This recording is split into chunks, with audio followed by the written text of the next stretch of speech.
Alright guys, welcome back to VALORANT. It was a massive day yesterday in the VCT world, especially in the playoffs in North America. This Sentinels versus 100T match that many of us were looking forward to for several days at this point concluded last night in quite a remarkable way. Both teams can still make it to the World Championship, but now it's out of the control of Sentinels. What do they need to hope for to turn this one around? Exactly why have they not really seemed like themselves over these last couple of series? Very much interested to your thoughts in the comments below. Hit the like button if you enjoy. Subscribe if you're new as always. I would greatly appreciate it. Plenty to get into today. Firstly, quickly from Laz, Zeta did not have the series they were looking for, they were looking for, and there's been some questions as to whether Laz is going to consider, retirement or stepping away or calling it a day from Valorant, which is, would be concerning because a great player, but he did kind of comment on taking a bit more of an extended break, so, whether that means anything, I don't really know, but there was some talk about it, so wishing the best for him, of course, just because, I don't want to see more excellent players decide that they, don't have a future or don't want to continue their journey in Valorant. In EMEA, however, last night, very impressive, I thought, from Fnatic. They've been turning it around lately.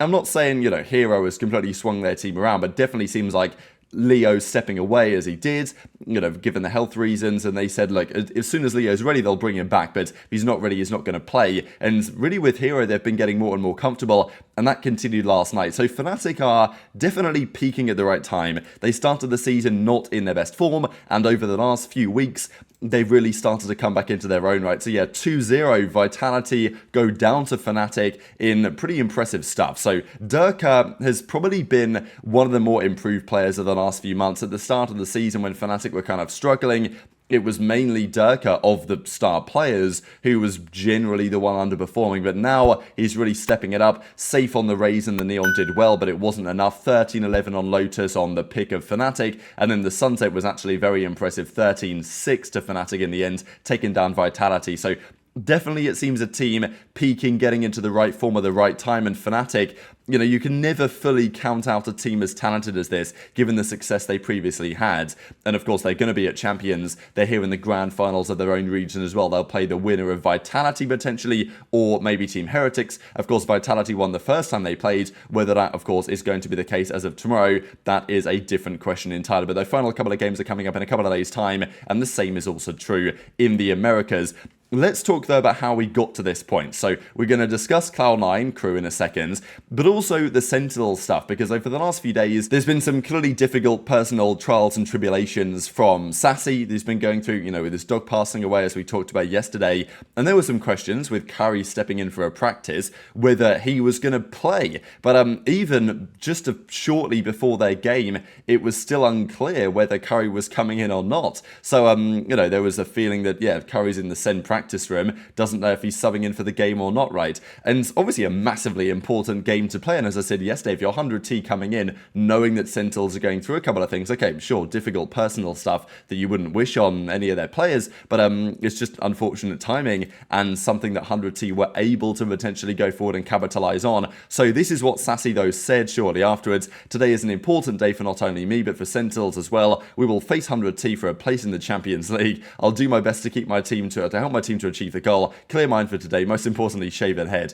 So yeah, Sassy confirms that he was going to play, but we'll see how that turned out in a second. Before we get there, Cloud9 Crew Esports. I mean, this was a very interesting series, and unfortunately for Cloud9, it's unbelievably predictable. This happens every single time. I'm pretty sure they are still Cloud9, the only America's team, at least like North American team, not to have qualified for an international, right? Everyone else has done it now, and Cloud9 have at times felt like they had the teams to do it, but didn't happen, obviously. And Crew, they've done it again. When they start to, win a game, then all of a sudden they start to win more. Of course, they beat Cloud9 to get to this point in the playoffs, and then they take them down again. Now, Cloud9 tried their best to throw away that 12-5 lead. Eventually, they didn't, but it was a 2-1 for Crew in the end. Abyss, they won 13-11 on Cloud9's pick. Then Lotus's pick, of course, was Crew Esports' pick, but, look at this first half, 11-1 to Cloud9. Then Crew brought it back. It was, of course,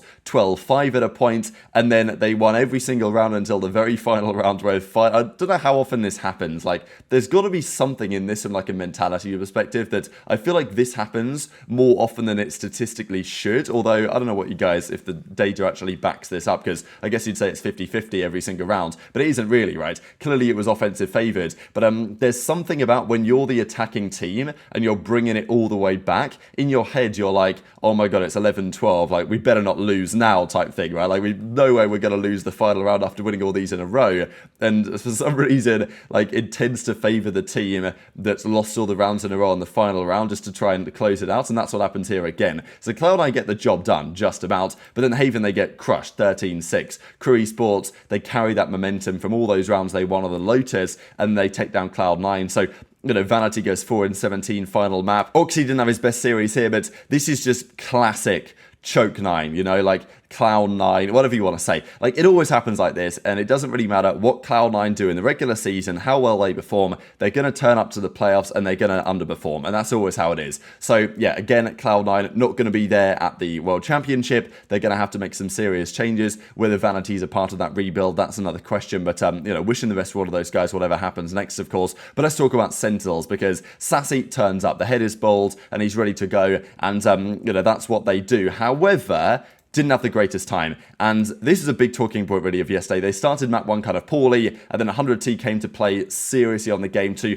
Bang, of course, being a massive part of that. Like, the guy was absolutely out of control yesterday, and 100T, like, if you're a 100T fan, you have been going through a roller coaster of emotions over the last couple of weeks. The 100T nade shot stuff, the drama with the internal team dynamics, the contract related drama that we saw yesterday, and then they play Sentinels, a matchup where Sentinels have generally had their number over the last couple of years in an important moment, but this time it's 100T's day. And it was the Haven, really, that Sentinels just came out pretty flat on. They lost the first round in the first half 9-3. They tried to bring a bit of a fake comeback, but it never actually materialized. And then the Ascent was 13-10. Again, Sen had a bad start. They were initially down big time. They brought a bit of a comeback in the end, but 100T closed it out. So, yeah, just a very interesting series. Like, clearly not the Sentinels that we expected to see, not the Sentinels that we saw at the start of the season, the team, of course, that won back at Masters Madrid. 100T are maybe better even than some people are giving them credit for. Like, I've been very impressed with them, but of course with all the back ends behind the scenes stuff, it was kind of unclear exactly what we should have been expecting from those guys. But yeah, Boostio and Zelsis having a little bit of a moment here at the corridor, as clearly not so happy with those guys taking the win. And as Zekan says, they were better today, well played to them. We can be way better and we know it. Time to become a Lev fan for a few days, right? So of course they lost to G2, set them up here to play 100T round 1. They've lost that as well. So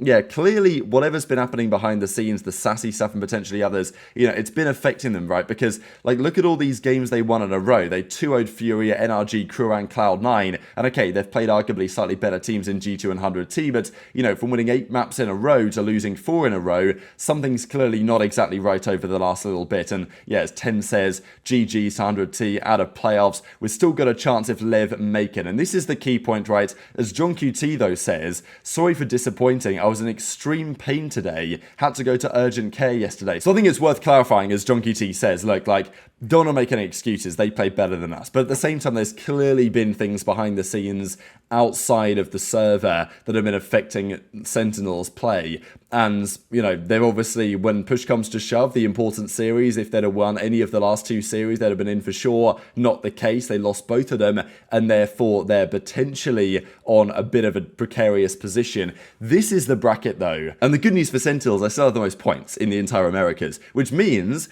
that they are still in a good position as long as Lev win. Basically, Lev just need to qualify. As long as Lev qualify, then Sentinels will be the team with the most points. Outside of that, based on the other results that can potentially happen, and therefore Sen still make it on championship points. So all they've got to do is see Lev go through. So if Lev beat Crew, if Lev beat the loser of G2 100T in the losers brackets, then Sentinels are fine. And 100T, because Sentinels are now out, they've locked in Sen as like, the team with the most points outside of Lev. So 100T, they can't make it unless they win. So basically, for Sentinels, Lev need to win 1 series more, and Sentinels make it, as do Lev, of course. But for 100T and for G2, they both have to win 1 more series, right? Otherwise, they're not going to make it either, because Sentinels are out, and they've got a lot of championship points based on the way that the season standings worked out with a Masters win and of course the win in their own region at the start of the season. 100T are in a good position as well now, but they've got to win one of those series. So yeah, pretty crazy stuff. Crew in the same boat as well. They've got to get top 3. If Crew win, they're in. If G2 or 100T win, they're in. And then of course this losers round 1 is going to be so important. But for Sentinels,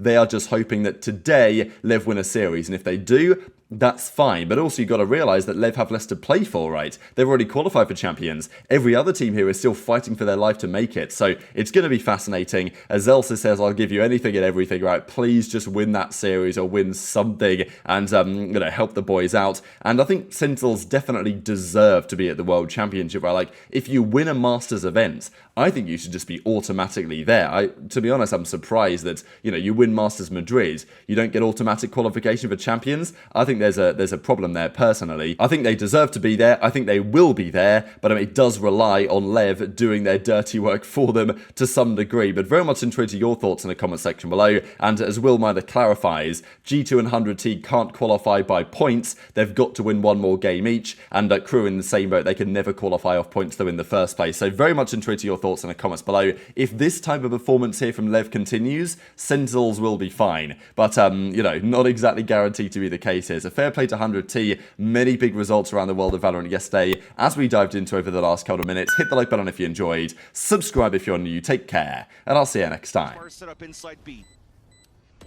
Walk down for contact. It's a 1-for-1. Saucy. Takes it out. Oh my God. And in this race towards champs, the 100 Thieves overtake the Sentinels. Bang!